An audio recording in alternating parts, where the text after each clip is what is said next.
second episode of Glissading Shadows. I'm your host, Halseer. Today, I'm going to be answering in detail who is the Dark Goddess? Why should we even acknowledge her? How is she evolved and how is she portrayed throughout the world and in time? And why is she outcasted? Why is she pushed away? Why do we deem her as scary, disturbing, and uncomfortable? And how can we best reconnect to her? To begin, the Dark Goddess is a figure, regardless of the origin place, such as India, the Norse mythology, the Greek mythology, Egyptian mythology, or any other belief system. The Dark Goddess is a figure that is seen to be a part of what the norm of society today deems as an opposing force, or a force that is not within stereotypically known as the light. Such Dark Goddess figures include, but are not limited to, Nyx, the primordial goddess of the night, or also known as Night Mother; Hel, the Norse goddess of the underworld and the dead; Lilith, the primordial goddess of self-empowerment; Hecate, the Greek primordial goddess of witchcraft, protector of witches, and also the guiding light to the passed on to the underworld; as well as Nephis, the Egyptian goddess of the passed on and the dead; Sekhmet, the lioness goddess of warfare, bloodshed, and the desert, but also healing, is also another Dark Goddess figure. These Dark Goddess figures all have the reoccurring theme to each one of them as the idea of looking at something that people nowadays are not really comfortable or kind of shy away from even acknowledging.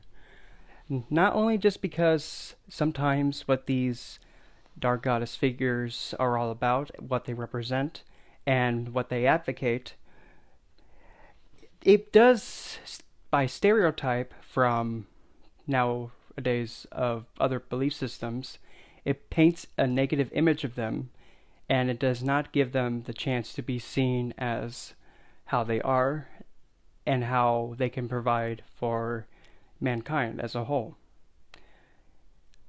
Why should we even acknowledge these figures if some are about death, some are about the dark where we can't see and we hide under our blankets and pillows at night afraid that something is watching us?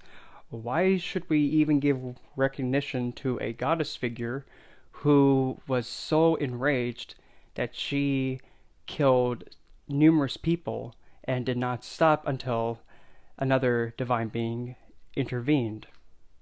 Why should we give any recognition to that?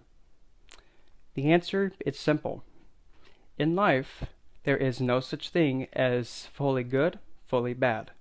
All that there is just what it is. And how one uses what's in front of them and learns from it, that actually expands their growth. And seeing in this neutrality standpoint, you're able to see both the good and the bad, and exercising this skill, you can gain so much more insight and be actually more accepting of other people and their challenges and what they are going through, and being able to see another as person. It is what it is. Whether it be good or bad, the choice they made, it really doesn't faze you. Now, throughout history, a good example is how in Hindi, a lot of Western beliefs saw the goddess Kali as something mortifying, not only because of her dark skin, but because of how she wore garments that were made out of human body parts, and her tongue sticking out and holding a decapitated head with a bowl underneath it catching the blood, a hook blade in one arm, and a spear in the other, and her tongue sticking out, and she was staring like right towards the viewer. A lot of people from the Western belief systems were mortified at the sight of that and demonized her. But unfortunately, that is a big mistake. What they're doing is they're denying the necessity of how vital Kali is.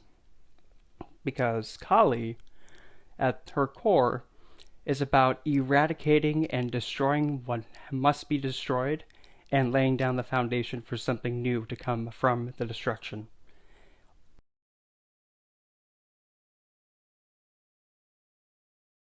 Because the Dark Goddess, in this form of Kali, is all about destruction and immediately becoming creation afterwards. It's nature. It's how it is. It's not bad or good, but things must be destroyed for a new foundation to come. And when destruction does not come, what is standing becomes decayed, putrid, and it starts to rot.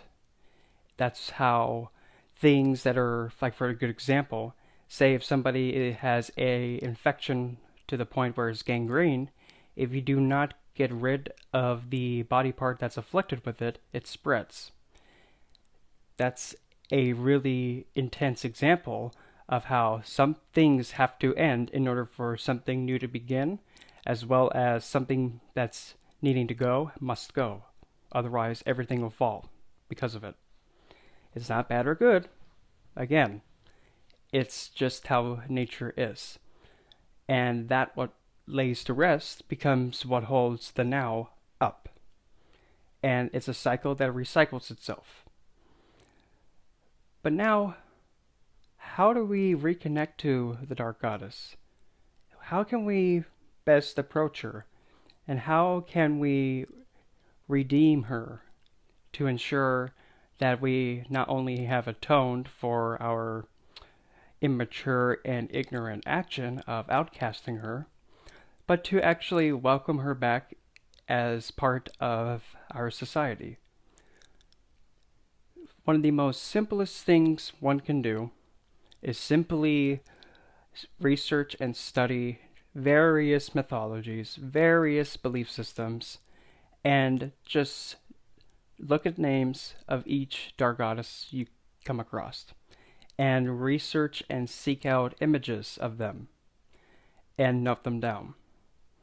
Then, once you have found the list of dark goddesses that seem to have a slight pull to your intuitiveness, then start going one by one which ones pull the hardest, until you find the one that you feel the most pull to. Invest towards that dark goddess, research about her, make a space to her, write about her, or even do automatic writing, automatic journaling, or even do meditations and inviting that dark goddess to be with you during that meditation towards her. There is no right or wrong way to invest towards a dark goddess figure. However, each one does have their unique qualities to them. Take for an example the dark goddess Nyx, Night Mother. Nyx, as an example, is a blind dark mother. She's actually the personification of the night, and the Egyptian goddess Mot is essentially the Egyptian equal to her, and also Not from the Nordic mythology. That's also an equivalent to her. But Nyx is a blind mother figure.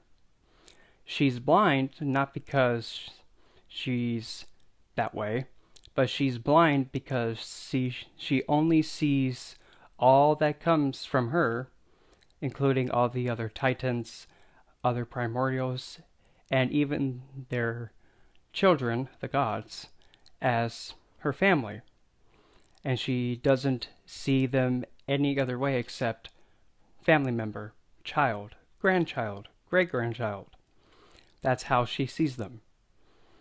And she has the idea that one must see without their eyes. That's when they can see everything. And another quote, all that the darkness is just the void that has everything and anything that you say that's in there. And whatever you say that's in there is what comes from it.